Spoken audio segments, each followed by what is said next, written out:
I'm sorry. Hindi ko ginustong saktan ka. I'm so sorry. Huwag ka sa akin humingi ng tawad. Kay Tristan at kay Tita Audrey ka humingi ng tawad, Miss O, dahil sinira mo yung pamilya nila.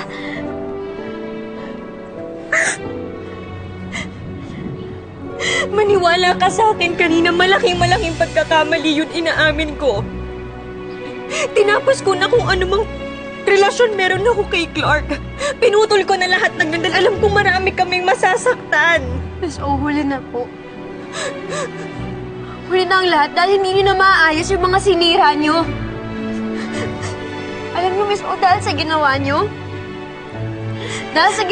pati kaming dalawa ni Tristan na damay. I'm so sorry. Hindi ko hindi para nakita ko rin. Miss O, tama na! Miss O, tama na! Please. Tama na, hindi na maaayos yung ginulo nyo. Nasaktan nyo na ako. Kaming lahat. Kahit humingi kayo ng tawad, hindi na babalik sa dati ang lahat.